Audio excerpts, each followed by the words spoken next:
À la récréation, les Pokémon sont le sujet de discussion. Quand vous aviez 10 ans, est-ce que votre vie ressemblait à ça? Dans le commerce, les petites bêtes s'achètent 25 francs les 11 ou 75 francs les 60, soit 2 francs l'unité. Dans un paquet, il y a une ou deux cartes rares, les plus convoitées, celles qui s'achètent à la pièce, beaucoup plus chères. Draconfeu, il vaut 200 francs. Ouais, voilà.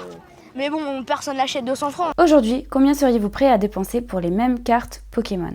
Bro! All shadowless. Wait, Gary, they're Yeah. all shadowless heads. I'm holding $1 million in my I hand. know. J'ai presque la collection de cartes. Comment est-on passé de gamin qui joue dans la cour de récré avec des cartes Pokémon qui s'achètent à peine 2 francs l'unité à Logan Paul, youtubeur de 27 ans, qui a acheté en 2021 une carte Pikachu pour plus de 5 millions de dollars. Plus précisément, il a donné au vendeur 4 millions en cash plus la même carte Pikachu mais en moins bon état. Ça dépasse tout ce que j'ai pu imaginer. On pourrait penser que l'achat de Logan Paul est juste un cas isolé, mais ce n'est pas le cas. Les prix de l'étalon du marché, le set de base, sorti en 1999, a soudainement explosé en 2020. Ces 2 dernières années, on a assisté à des manifestations d'hystérie collective autour de la sortie de nouvelles éditions. À tel point que la chaîne de magasins Target a dû suspendre la vente de cartes Pokémon dans ses rayons pour des raisons de sécurité. On a vu aussi des adultes qui achètent chez McDonald's jusqu'à 10 Happy Meal, édition spéciale Pokémon, juste pour récupérer les cartes qu'ils contiennent. Et encore aujourd'hui, alors que les marchés actions et crypto sont dans le rouge depuis le début de l'année, le prix des cartes Pokémon reste stable. À première vue, le constat est clair, c'est une bulle qui va éclater comme toutes les autres. Notre génération s'est ennuyée pendant le confinement, donc pour se divertir, on s'est mis à spéculer un peu au hasard. Un jour sur les cryptos, le lendemain sur des actions, puis sur des images de singes au format JPEG, donc pourquoi pas sur des cartes Pokémon. Ce n'est qu'un autre exemple de comportement moutonnier, avec des collectionneurs spéculateurs qui prennent des décisions stupides, influencés et guidés par leurs émotions et par ce que font les autres. Mais en s'arrêtant à ce niveau d'analyse, on ne voit pas que débourser des fortunes pour un bout de carton avec une souris bizarre imprimée dessus, ça peut être très rationnel et ce n'est pas toujours aussi risqué qu'on pourrait le croire. Été 2016, la France vient d'être frappée par un phénomène étrange. Des milliers de jeunes adultes entre 20 et 30 ans ont les yeux rivés sur la même application, Pokémon Go. Pourquoi Pokémon Go a si bien fonctionné? Grâce à la nostalgie. Pokémon est la plus grosse franchise média au monde. Elle a généré plus de 92 milliards de dollars depuis sa création, plus que Mickey, Star Wars et Barbie. Si vous avez grandi dans les années 90, il y a donc de fortes chances pour que vous ayez joué au Pokémon en étant enfant. Et en 2016, Pokémon Go nous a fait revivre les émotions qu'on avait en jouant sur notre Game Boy. Si c'est le sentiment de nostalgie qui explique la hausse des prix des cartes Pokémon, cela signifie qu'on pourrait prédire quels seront les futurs marchés prometteurs. Il suffit de regarder quelles sont les franchises qui ont eu du succès auprès de la génération qui a grandi dans les années 2010-2020. On investit et on attend tranquillement que cette génération, une fois l'âge adulte atteint et les moyens financiers suffisants, retombe en enfance et fasse grimper les prix. J'aimerais que ce soit si simple, mais ce n'est pas le cas. On peut voir de la nostalgie sans bulle spéculative. Par exemple, les POG. Et en 2016, malgré la nostalgie, la folie Pokémon Go n'est pas allée plus loin. Les recherches sur Google sur les cartes Pokémon ont explosé, mais pas les prix. Il a fallu attendre 2020 pour cela, plus précisément septembre 2020. Que s'est-il passé? Tout a commencé avec cette vidéo. Brother, it's the new art. Pokemon, ironically, at the top. Get educated on Pokemon. Alright, f it, I'm gonna do it. I love Pokemon. Shouldn't be too hard. Le youtubeur Logan Paul, 23,5 millions d'abonnés aujourd'hui, explique que son pote Gary Vee, célèbre gourou pour entrepreneurs, lui a conseillé d'acheter des cartes Pokémon. Il faut savoir que Gary Vee a un super pouvoir. Il sait comme personne repérer les tendances de fond. 3 years ago, I saw the early indications of believing that cards were about to explode in value. Mais Gary Vee ne se contente pas de repérer les tendances qui émergent. Il en devient acteur et les amplifie. Donc par exemple, quand il a investi sur les CryptoPunks, il a appelé MrBeast et Logan Paul pour les inciter à investir.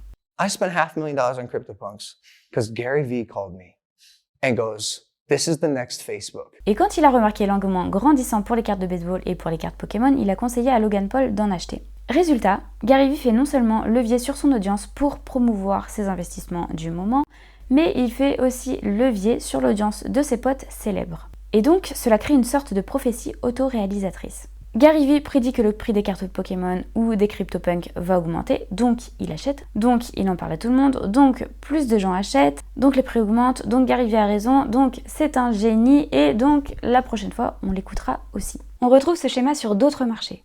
Une personne ou un petit groupe de personnes va jouer le rôle d'amplificateur et va transmettre le message à la bonne audience. Par exemple, en 1993, les Beanie Babies sont créés.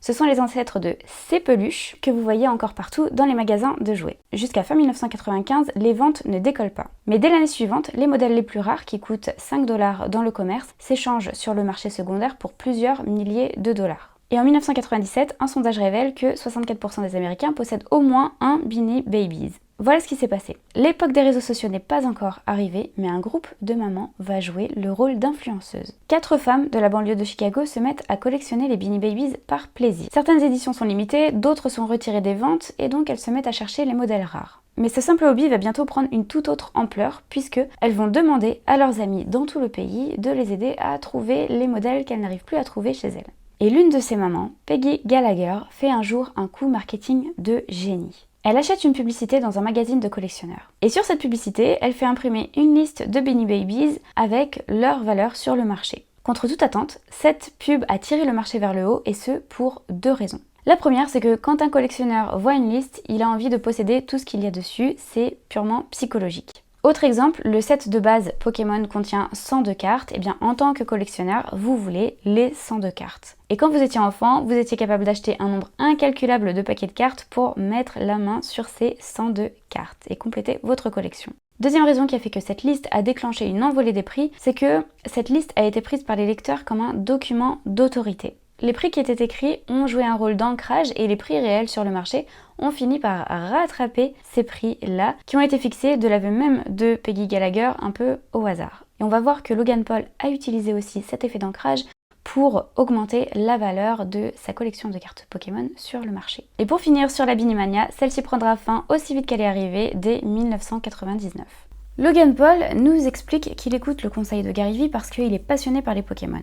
Mais il est surtout opportuniste, car il ne va pas se contenter d'acheter des cartes Pokémon. Il va transformer sa passion en un petit business florissant. If you can accurately predict, and with value, predict where people are going, where the money's moving, where the attention is, there's a lot of money to be made there. Il commence par documenter, par partager sa vie de collectionneur. Il parle de ses achats, il fait des lives pour ouvrir des paquets de cartes, appelés des boosters pour les connaisseurs, en sachant très bien que ces lives font des millions de vues sur YouTube. Or, les vues sur YouTube, c'est de l'argent. Mais Logan Paul ne va pas s'arrêter là. Il va donner une toute autre dimension aux cartes Pokémon. Il s'affiche aussi avec son Pikachu et son Dracofeu préféré lors de ses combats de boxe et de catch surmédiatisés. Ce qui donne à ces cartes une dimension presque historique. En donnant ainsi à ces cartes Pokémon une visibilité mondiale, Logan Paul les rend encore plus uniques, donc plus attrayantes. C'est une stratégie de génie qui va l'aider à générer encore plus de profits avec ses cartes, même lorsqu'il les achète à des prix exorbitants. Par exemple, dans le premier live d'ouverture de boosters posté sur sa chaîne, il explique qu'il a acheté une boîte contenant 36 boosters qu'il vient de revendre à l'unité en encaissant au passage un profit. Mais ce n'est pas tout. À peine 2 ans plus tard, on atteint un nouveau sommet avec Logan Paul qui fait la une de l'actualité récemment en mettant en vente 51% de la propriété de sa carte Pikachu Illustrator sous forme de token pour un prix total de 5 millions de dollars. Je vous rappelle qu'il a déboursé 4 millions de dollars en cash plus une carte Pikachu d'une valeur théorique d'un peu plus d'1 million de dollars pour acquérir 100% de cette carte Pikachu Illustrator. Visiblement, au jour où j'enregistre, cette petite carotte, entourloupe, appelez ça comme vous voulez, ne pose pas de problème à tout le monde puisqu'il reste seulement 85 005 tokens à vendre contre 50 millions à l'origine mis en vente, donc il a presque atteint son objectif. Ce qui veut donc dire que le plan de Logan Paul est non seulement de se rembourser, mais aussi de conserver une partie de la propriété de sa carte et au passage de faire de la pub pour sa plateforme Liquid Marketplace sur laquelle sont proposés les tokens. Chacun peut donc lui acheter un bout d'histoire selon ses propres mots. Après tout, la carte Pikachu Illustrator est entrée dans le Guinness Book des records.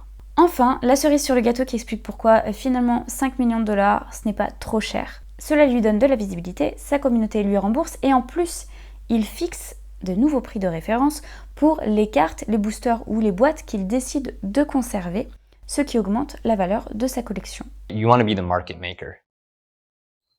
Can you talk about what that means and how much do you think is you having taste in something versus you being a market maker and all of a sudden talking about it and then the market blows up? It's a great question. It's probably a little bit of both. Personally, like my ability to recognize like a collectible or a market that has room for growth is good. And then my ability to definitely make sure it does grow is even better. Mais quand les abonnés de Logan Paul achètent eux aussi des cartes Pokémon pour profiter de cette opportunité d'investissement et de ce marché en hausse, ils oublient une chose. Logan Paul ne joue pas au même jeu qu'eux. Est-il stupide d'acheter des cartes Pokémon à des prix aussi élevés? Prenez-vous un risque irraisonnable? Eh bien, ça dépend de qui vous êtes. Dans son livre Psychology of Money, Morgan Housel pointe du doigt la clé pour profiter des bulles ou pour les éviter à temps. Vous devez comprendre à quel jeu vous jouez et ne pas vous laisser influencer par des personnes qui ne jouent pas au même jeu que vous. Payer 150 000 $ pour une carte Dracofeu, est-ce que c'est risqué? Premier cas, vous collectionnez juste pour jouer ou juste pour la beauté esthétique des cartes. Vous avez les moyens financiers, peu importe le prix. Que la valorisation augmente ou chute dans 6 mois, dans 2 ans, dans 10 ans, peu importe pour vous. Ce n'est ni un problème, ni un risque pour vous parce que vous ne comptez pas revendre. Votre objectif est atteint dès l'achat. Vous possédez l'objet de vos rêves. Deuxième cas, si vous êtes Logan Paul ou si vous êtes créateur de contenu, 150 000 $, ce n'est pas forcément cher. Parce que comme on l'a vu, l'investissement peut vite être rentabilisé avec des revenus publicitaires sur YouTube, avec des partenariats avec des sponsors ou en revendant à votre communauté avec un profit au passage. Et enfin, dernier cas. Vous n'êtes pas Logan Paul et vous investissez dans le but de revendre en encaissant un profit. Là, vous prenez un gros risque parce que votre objectif est de trouver quelqu'un d'autre à qui revendre plus cher. Et ici, on doit distinguer deux groupes d'investisseurs. Le premier groupe a des chances de générer des profits, mais pour le deuxième groupe, par contre, c'est beaucoup plus incertain. Selon Morgan Housel, c'est tout à fait rationnel d'essayer de profiter d'un marché haussier en spéculant à court terme. Mais Morgan Housel explique que très vite, dans ce genre de situation, les bulles se forment. Parce que le nombre de spéculateurs qui ont un horizon court terme deviennent beaucoup plus nombreux que le nombre d'investisseurs qui ont un horizon long terme. Les spéculateurs poussent les prix vers le haut, donc ils poussent les performances à court terme vers le haut, ce qui attire d'autres spéculateurs et ainsi de suite. Et c'est à ce moment précis que le marché devient dangereux.